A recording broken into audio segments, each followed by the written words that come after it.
So we're going to now get Mark Val to come up and talk to us. Mark is obviously from Photon. He is going to talk to us about multiplayer to maximize creativity and revenue. So while people are coming in and out, I can introduce myself. So I'm Mark Val, I'm head of growth at Photon Engine. So you might know us for building awesome product for you guys to build multiplayer games, but we also make games. You might have heard of a game called Stumble Guys, which we released a few years ago. And of course, we are also co-developing with other studios out there. So we're not only doing products, but we're also hands-on into building games. So let me go straight to what we're going to talk about today. I'm first going to start with charts just to show you what's going on in terms of multiplayer. And then we're going to dive in, why is multiplayer so good and why is it so important for everyone here in the room, and then how to get started for you guys. So let's start at the beginning. So first, like the overall industry is doing very well. So if you're not aware yet, there's more than 1,000 gaming studios making mobile games that is making more than 10 million a year. So that's a lot different than 5 years ago when it was more like 1 million and now it's 10. So, but one thing we're going to see through this presentation is that most of these games are actually multiplayer games.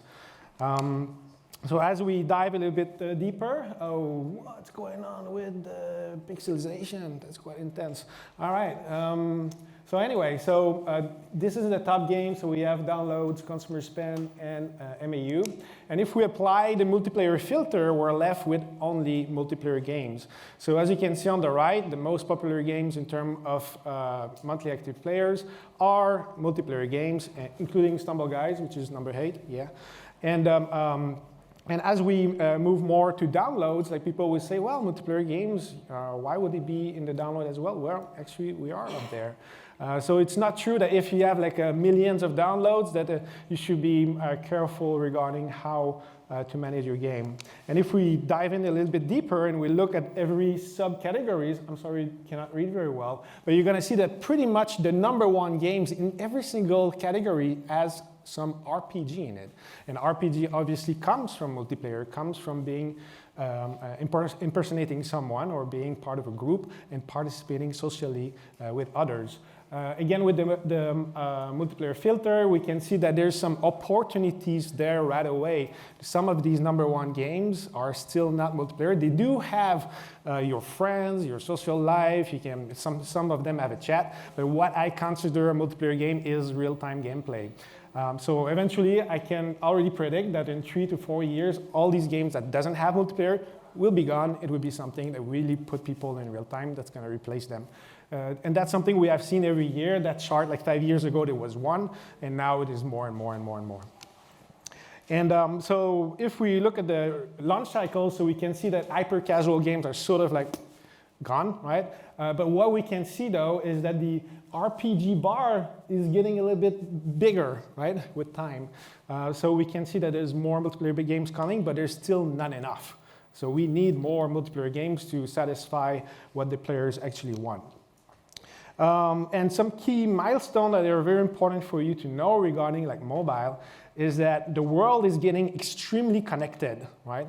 So in 5 years from now, we're going to have 90% of the planet with a smartphone, and about like 60% of the planet we can go on internet from anywhere, right?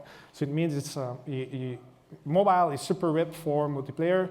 We've proved it with Stumble Guys. So there's no reason why you guys don't do 32-player games at 60 Hz on a mobile phone. It's entirely doable. You can use our product, Photon Quantum, to help you for that. And you can go way ahead. But I'll talk more about this later. So again, one last time. So multiplayer filter. But now we're talking about like the middle column. So what you don't know, because we don't see very well, it's paid apps, right? So you can see like the top, we have Minecraft and whatnot. Those are paid games that you have to install. But then after that, there's like nothing, right? And if we go in the top grossing, again on the right, those are multiplayer games. But if you take the #1 paid app, which is Minecraft, you're going to find it at number 98. Right? All the way down, right? Even if it's at the top of paid. So paid is super, ready to have some good multiplayer games. So I encourage you to go in that direction. And obviously, if you look at Steam, well, it's completely the opposite, where you have like big games that are very successful. People are not afraid to pay for it. So that's the new games for the year. And we can see all the ones with hearts. Of course, those are multiplayer games. And if we go dive a little bit deeper and we look at all the games that are in Steam, well, everything that is not darkened are all multiplayer games. So again, multiplayer is leading the charts. So if you want success, well, you have the proof, right? So you have to create an environment that is prone for the players to talk to each other, engage, find friends, create new goals, and have this habit forming to come back and see your friends and actually predict what's going to happen and help everyone. So definitely, you have to consider it both for console, Switch, and whatnot. It's the same as well. So pop quiz. All right. So I have a questions for you all. Okay. What is the worst thing you can do to a human today? Right. That's a tricky question, right? Right. No one has answer. Well, go for it. It's go to prison, right? So, okay, so if you do something bad, I'm going to put you in prison, right? So what happened in prison? You cannot do much, right? You're sort of stuck there. But there's something even worse than going to prison. It's to go in isolation, right? So when you're doing something very bad, they put you in isolation. We could have thought of many other things, right? But isolation is the worst thing you can do to a human. It plays with your head. It's, you're sort of lost. And why is that? Why is it that, we don't like that? Like, we put a plant, it might be happy, right? But anyway, it's because of the prefrontal cortex. So in short, what it is that with our evolution for many millions of years, in the past 100,000 years, not that far away, our prefrontal cortex started to develop. And what is that? In short, it's everything that is our social skills. And why did evolution went that way? It's because when we cooperate, life is easier, right? So it's a reflex, it's inside of us. Every time we help each other, we have dopamine going up. Every time we compete, every time we cooperate, we have dopamine coming up. So it's key. So being with others, sharing and caring is essential to every single human. So that's why multiplayer at the core is very important, because in ourselves, we want that. So it's natural to put this in games, obviously. So not too long ago, we were a little bit, everyone in isolation. We all had COVID, right? The way of life of everyone changed. And all of a sudden, we had this huge uptick, at least for us, regarding the usage of our apps and products and whatnot, because everyone wanted to mingle together. So it's extremely natural for everyone to try to find a way to move forward and meet others. And then we have like super awesome stats that got proven correct, which is that since then, there's multiple reports that went on, multiple research regarding like, do people like to play together? Well, in fact, this is now core of the Western society and obviously also in Asia. Now 80% of the players want to play with others. So there's no point to make a single player game almost. You can make a single player game, but you need to see others somewhere, because it gives you the sensation we just talked about earlier. And then if we look at, outside of games, now we have like 48% of the people under 42 that do the majority of their social communication online. Now, people doesn't meet anymore, right? They don't necessarily go to the restaurant, hey, let's go and have a talk. No, let's just, face chat. Right? Or let's meet in that social platform. I'm going to tell you what I'm doing tonight and going to talk about this. So obviously, like, you have to think that when you have a game, people want to share what they're doing in that game to be able to be satisfied with their social people around them. And so that said, like I could say, well, multiplayer equals success, right? Well, not exactly, right? Obviously, that would be super magic to just take multiplayer and slap it on a game and say, yeah, I'm going to be successful. But that's not the case. It happens that multiplayer game is actually very hard. And if you look at RPG, you know, there's a lot of things you can think about, right? So there's no perfect template. There's no such thing as, okay, this is the way, right? Of course, we can give you tips and tricks on how to go in the right direction. Every gameplay, every crowd, every culture, everything is different. You have to adapt. There's trends lines that you have to follow to make sure that people like what you're doing. But in short, you know, there's no perfect template. That said, you know, you can have like the best game in the world with the most budget and graphic and perfect networking and all these things, and have a really beautiful game. And now we can see like Overwatch 1 versus Overwatch 2, and you can see there's not that many difference between the two, right? So the developers at Blizzard make a lot of announcements regarding new updates, new things they're going to integrate. In the end, they didn't do any of that. So what happened when they launched the game, even with a perfect game, perfect gameplay, perfect networking? Well, you know, like the community was just not happy because Blizzard did not listen to the community. So we heard about it in the track earlier regarding live game operation. Like community is pretty much 1/3 of your decisions. So you have to take the community, listen to it, and you have to consider the community as, you know, someone who is part of your board seat, right? Because if you don't listen to them, you know, they're gonna slap you in the face. And that's pretty much what I'm saying here. With great power comes with absolute certainty to kick some ass. So when you have a community, obviously, and you don't listen to them, they're gonna come with pitchfork and fire and throw it at you. But if you start to communicate with them, you have a higher chance to be able to maintain that fire and actually come with an update that actually the community very much enjoy. So let's dive a little bit more in different sectors. So AI, so we hear about it like in multiple ways. Actually, AI is very important for multiplayer. For example, one of our products, so that's Photon Quantum, comes with bots out of the box, right? So what does that mean is that when we launched Stumble Guys, we had barely any traffic, right? But when you make a multiplayer game and you need players and there's no player, you have to fake that player. And that's extremely important at the beginning of a game, especially when you don't have any marketing at all. You want people to experience the game. So AI, bots, you need that. If you don't have bots to start your game, there's a very high chance, there's so many launch. Like, there's so many games that I saw in the past 5 years that super nice game, everything, very beautiful. And then you start the game, wow, cool. Again, you join a room, and then you wait. And then you see people join, get out, join, get out. And then after 4 or 5 minutes, you're like, okay, what am I doing here, right? And in the end, you don't manage to experience the game. So that's why bots are important. You can fake those players.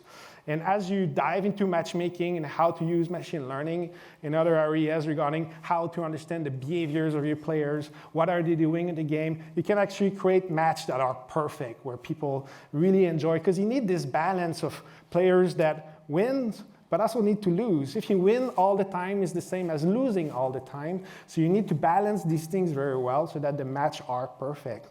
And obviously tasks for NPCs. And what's going on right now is the multimodality, which means that there are some games now, you might have heard of some mods, maybe in Little Company and others, which we're gonna see in a bit. But in short is that we can take now the voice of the player, mimic that voice, put it on top of a NPC and really give life inside of the game.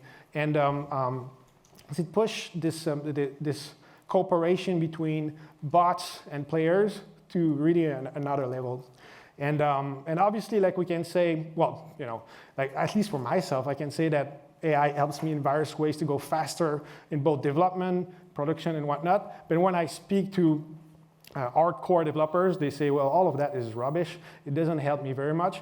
But anyway, when you look at how to start a game and prototype and whatnot, like AI is really crucial for you to consider. And then let's dive into another subject, voice and chat. So who use voice in games here? All right, beautiful. So we have about 3/4 of the room. So let's hear some voice. So in the back, we're going to have some sound here. So that's a little company which I've just talked about. No. We have gotten quite far in here and haven't really found a whole lot. What's this way? Oh, a gift box. Zach, there's a gift box over here. There's something here.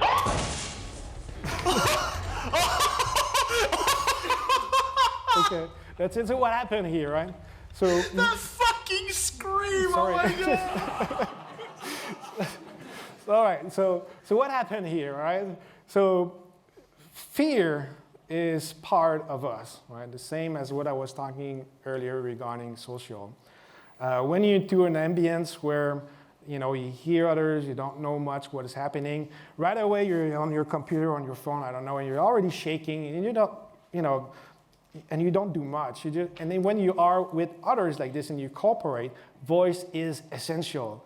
If you play this game single player, forget about it. You're probably going to have a bad time. You're going to be like, man, look at the graphic, look at the animation, look at the way I die. Okay, this is rubbish. You put voice in multiplayer, and all of a sudden you're like, okay, I'm part of the experience. And now, like, this game has more than 50,000 players all the time playing the game. I think now they're even at 80,000, which is like super, super good.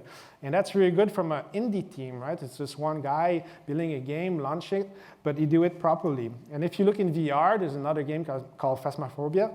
You have to play these games. They're quality-wise, visual, it's really substandard, right, should I say? But when you play it, because of voice, there's like this mingle that is happening and that pushes you forward. But you have to be careful with voice. Here's another one. Here's Shroud, streamer. Summit's level 50, let's go. Like, I didn't have to put the password in this time, and I joined in right through Wayland. So there's a kid who's dead, They whitelisted. and then they start dragging his body. Hey.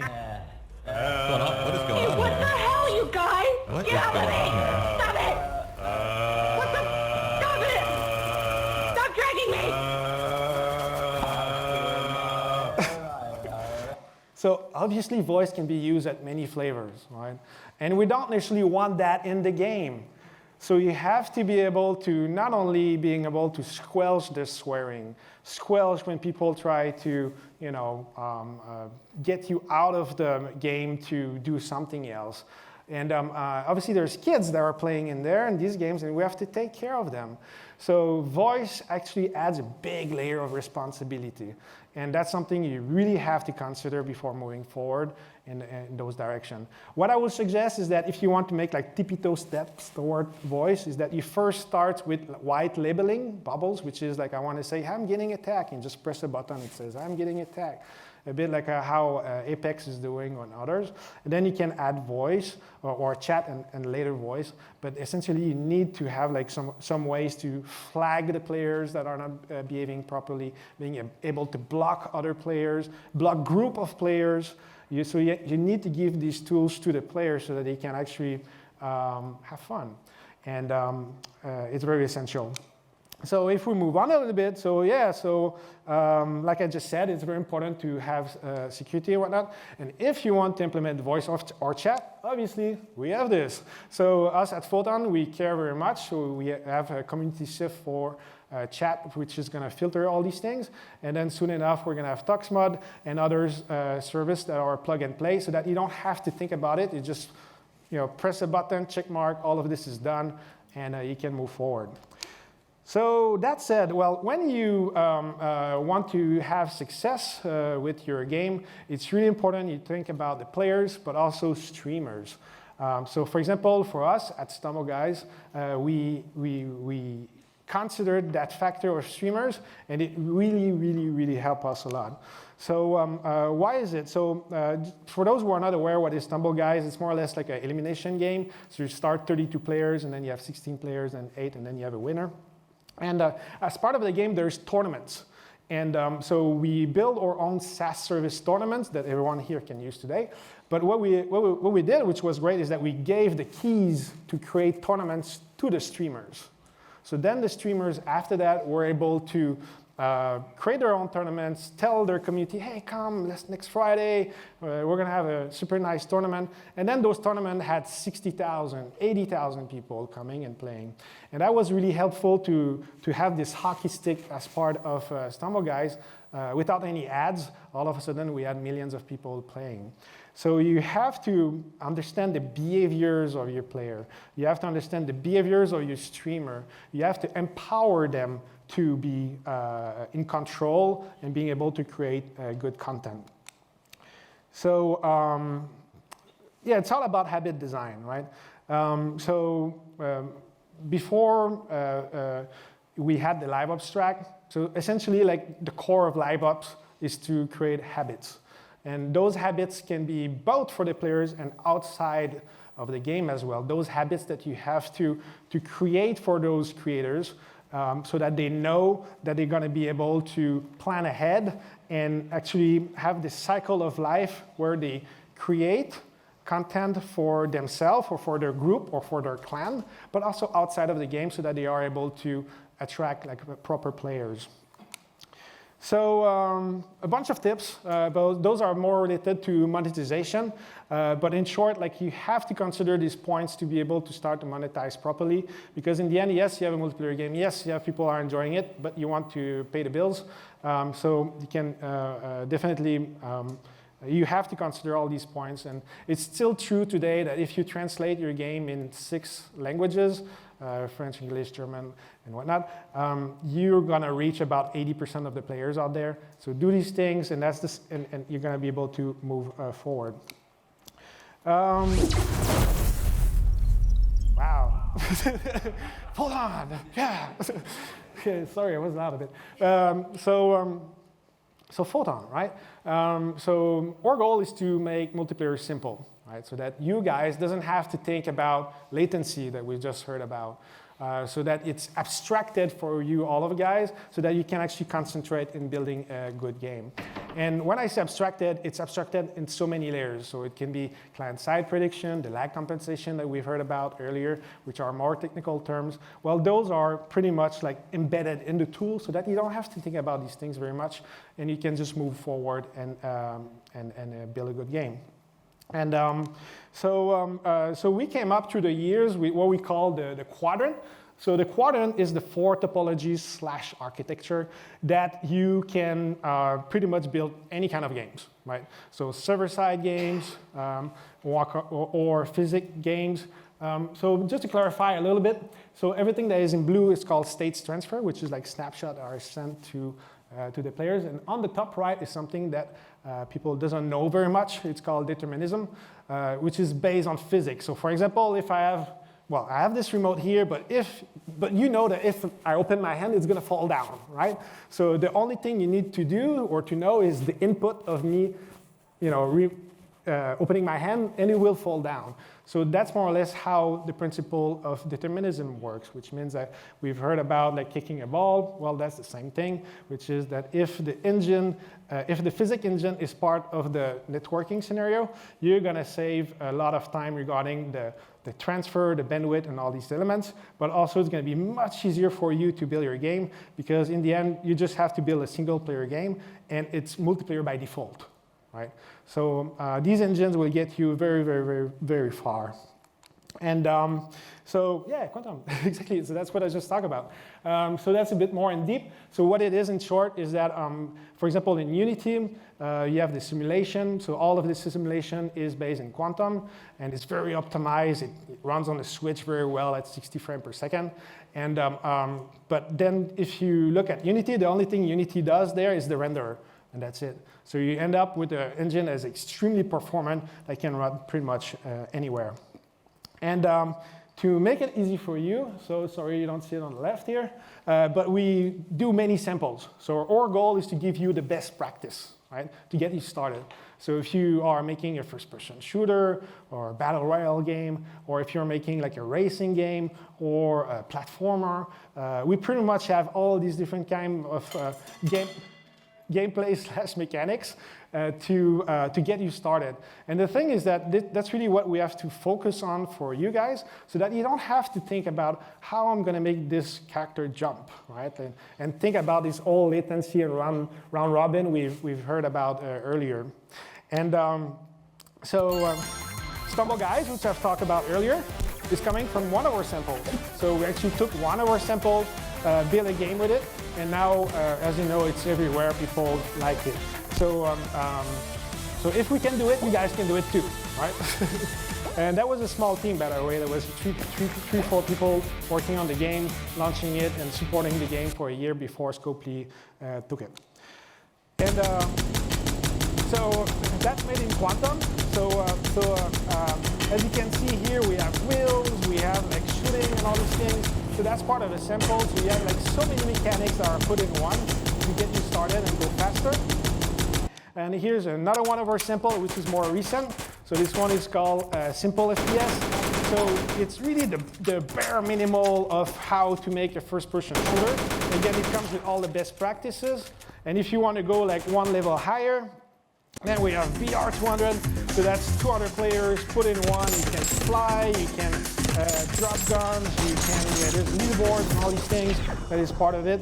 And VR 200 will get you like very far regarding like AAA type of mechanics. There's so many goodies that you can find in those, and they are available for free for everyone to use today, so that you are able to build super awesome kick-ass games. Yeah, it's time for you to level up, right? The whole point is that, you know, like we saw earlier, there's a bunch of sectors and field that still needs to be filled with multiplayer games. And I wish you all good luck toward those directions, because they're very up for grabs. It's like low-hanging fruit. It's just there to be disrupted and move forward. So that's it. We have like a few devices that are coming. There's obviously the Vision that just sorted out. So we are also working with those. We have multiple games on VR that is working very well, including Rec Room, VR Chat, and others. And we believe that in the future, more and more devices will sprout out, and mobile will slowly go in that direction. So that said, to get you started, you know, books is always interesting. All these books covers different subjects to really be able to dive in the subjects I've just talked about today. Some are extremely important to look at, just to understand the brain and the habits, and so that you can, obviously you need a good gameplay, but once you have this, okay, fine. But if you want to go a little bit deeper, people monetize more retention, virality, how to use propaganda techniques to make a message go with influencers. There's really good things to learn in there. So I hope you guys learned a few things today. So we have a booth upstairs. So you're more than welcome to come and see us, and then we'll be able to share how you can do it as well. Thank you so much.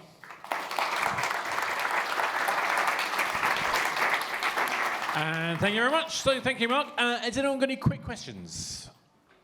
Got a question at the back there? Yep, that's fine. Keep going. Keep going.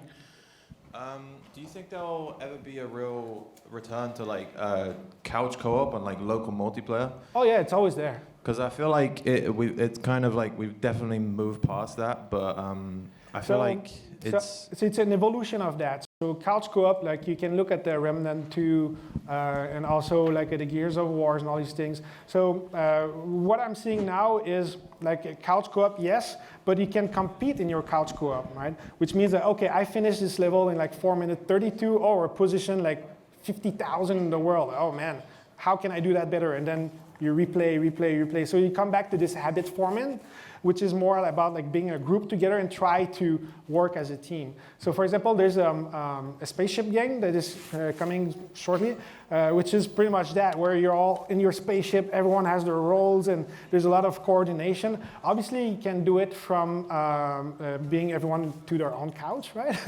And do it together, but it's much better when you are actually all into the same screen and have the split screen and work that way. So will it ever go away? Well, the thing is that devices right now are changing a lot. As we saw with the Vision Pro, for example, you have this 120-inch screen in front of you, which is part of one device. And as these devices gets a lot cheaper, we might have this more personalized screen instead of having this physical screen, which is shared to everyone. So will it disappear entirely? I don't think so. But will we see less? Probably, yeah. I'd argue that the couch co-op thing is a different type of metric. I mean, there are technologies which allow you to get that sensation, but there's nothing like the physicality of being next to someone in person. But in some ways, that's what holds couch co-op back, because at the end of the day, you're only really, the game is almost irrelevant in a couch co-op experience. It's the connection with the people. Well, can we recreate that? Well, the way we need to recreate that is by using tools like Photon to make sure that we get that. That's why I like Quantum so much, as you know, because you get that sensation of that determinism that means that I do things and the thing that happens is the same for all of us. So, you know, smashing over a brick wall in a game where the bricks fall in the same place, well, that matters in the sort of couch co-op kind of experience if you want to try and create that. But then I'm a massively single-player game. I like games which have lots of people there, but I don't want to be bothered to talk to anybody because I'm old and annoying. Anyway, on that note, Mark, thank you very much. Thank you, everyone. All good stuff. And we're going to move straight on to our next group.